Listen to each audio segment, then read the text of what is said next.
Beneath the quiet, leafy hills of Pennsylvania, a hidden hellfire has been burning for over 60 years.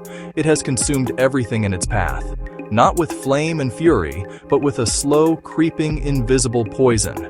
It forced an entire town to pack up and leave, turning a thriving community into a smoldering, apocalyptic ghost town. This is the true story of Centralia, a town that was literally burned off the map by a fire that nobody knows how to stop. In May 1962, as part of a routine cleanup for Memorial Day, the town council set a fire in the town's landfill, located in an abandoned strip mine pit. It was a common practice, but this time, the fire found its way into a hidden, exposed seam of coal. It was like lighting a fuse on a powder keg that ran underneath the entire town. The fire department hosed it down, but it was too late. The fire had already slipped underground, finding a limitless fuel source in the vast anthracite coal deposits beneath Centralia. They tried to dig it out, to flush it with water and slurry, but the fire was always one step ahead, branching out into a labyrinth of underground tunnels. For years, the fire was a distant rumor, a minor nuisance. But by the 1970s, the effects became impossible to ignore. Homeowners found their basement walls hot to the touch. The ground itself grew warm. Trees died, their roots cooked.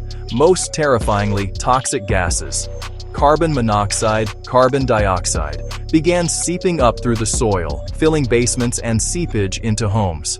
The ground became unstable, opening up into sudden, steaming fissures.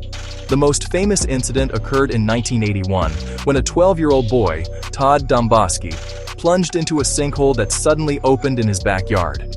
He was saved only by clinging to exposed tree roots until his cousin pulled him out from the billowing, superheated steam. The Todd Domboski incident was the final straw. In 1984, the U.S. Congress allocated $42 million to buy out the town's residents and relocate them. One by one, families left. Houses were demolished. The town's zip code was revoked. Today, Centralia is a grid of empty streets, overgrown lots, and a handful of defiant holdouts. The only real landmark is a section of Route 61, buckled and cracked by the heat, now covered in layers of graffiti, a colorful scar on a dead landscape. The fire created its own bizarre ecosystem, with the ground in winter remaining snow-free while steam rises into the cold air. The Centralia fire still burns today. Geologists estimate the coal seam contains enough fuel to burn for another 250 years.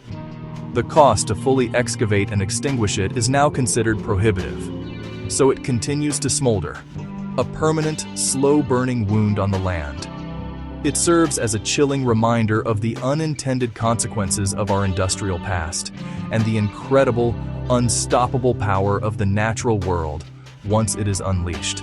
Centralia is a modern-day ghost story, not haunted by spirits, but by an invisible, elemental force that patiently consumed it from within. Centralia is a monument to a disaster that unfolded not in minutes, but over decades. It asks us a haunting question.